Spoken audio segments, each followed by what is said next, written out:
और बिहार के पूर्णिया में एक ही परिवार के 3 लोगों की संदिग्ध हालत में मौत हो गई है। पूर्णिया के बड़े व्यवसायी नवीन कुशवाहा, उनकी पत्नी और बेटी की मौत हुई है और तीनों की मौत शहर के एक निजी अस्पताल में हुई। नवीन 2009 में बसपा के टिकट पर पूर्णिया लोकसभा सीट पर चुनाव लड़े थे।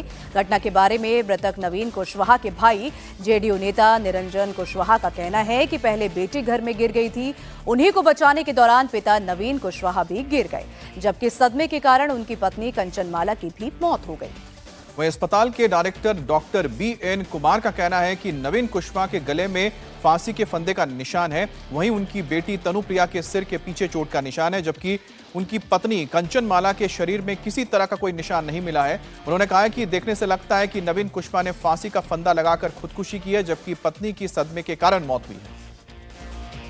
और हमारे साथ संवाददाता नीतीश चंद्र भी जुड़ गए हैं। नीतीश, आखिरकार क्या वजह निकलकर सामने आ रही है, क्योंकि परिवार का कुछ कहना है और डॉक्टर्स का कुछ और ही? जी हाँ, बिल्कुल यही कारण है कि पुलिस पूरे मामले को गहराई से देख रही है। क्योंकि सिर पर जो पीछे के हिस्से में चोट है, पुलिस उसको समझना चाह रही है, और फिर गले में जो फंदे का निशान है नवीन कुशवाहा के, ये भी कई इशारा कर रहा है कि क्या खुदकुशी की कोशिश उन्होंने की है। लेकिन जो बातें परिवार की तरफ से बताई गई हैं वो इससे मेल नहीं खाती हैं, और इसलिए अब पुलिस पूरे मामले को गहराई से देख रही है। बेटे घर में उस समय मौजूद थे और बेटे ही वहां से ले गए हैं, तो बेटे से पूछताछ कर पुलिस समझना चाह रही है कि आखिर क्या वजह है कि इस तरह से 3 मौतें हुई हैं। पत्नी चूंकि दिल की बीमारी थी, उनको शुगर की बीमारी थी, तो पुलिस ये मानकर चल रही है कि सदमे से उनकी मौत हुई है। लेकिन आखिर नवीन कुशवाहा, उनकी बेटी की मौत कैसे हुई है, इसको पुलिस अभी इसकी जांच कर रही है। जी, बहुत बहुत शुक्रिया आपके जानकारी देने के लिए। बिहार में कल पहले चरण की वोटिंग से पहले सियासी पारा हाई है। जंगलराज और कामकाज पर जमकर बहस हो रही है। तेजस्वी को लेकर एक गाने पर बीजेपी ने आरजेडी को घेरे में ले लिया है। समस्तीपुर में आरजेडी के मंच से कट्टा सॉन्ग गाया गया और ये गाना एक छोटे बच्चे ने गाया, जो सोशल मीडिया पर वायरल हो रहा है। अब इसके बाद बीजेपी ने कहा, आरोप है कि महागठबंधन की सरकार आई तो एक बार फिर से बिहार में कट्टे का राज ही आएगा।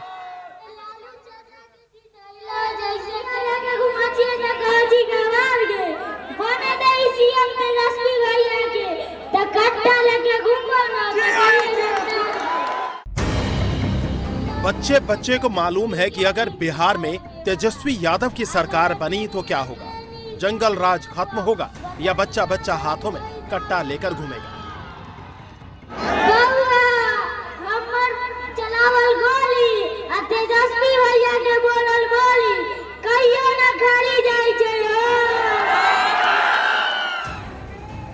मंच आरजेडी का है, जहां समस्तीपुर के मोहनपुर में पहले चरण के चुनाव प्रचार के आखिरी दिन वोटों की अपील की जा रही थी। इसी दौरान एक बच्चे को मंच पर गाने के लिए बुलाया गया। माला पहनाकर पहले उसका स्वागत किया गया, और जब बच्चे ने मंच से तेजस्वी की सरकार बनने पर कट्टा लेकर बाजार में घूमने की बात कही तो किसी ने उसे रोका नहीं। उल्टा मंच पर मौजूद मोहिनुद्दीन नगर से आरजेडी प्रत्याशी एज्जिया यादव और उनके समर्थक जोरदार ताली बजाते दिखे।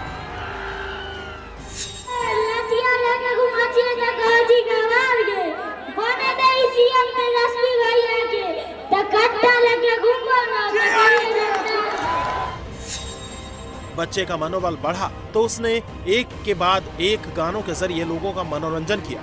वहीं मंच पर मौजूद लोगों ने भी खूब तालियां बजाई। अरे लालू चाचा के जिताइला जैसे तेजस्वी के भी जिताए के बाद आला लटनिया के निशानिया पर बटनिया दई दई दावे के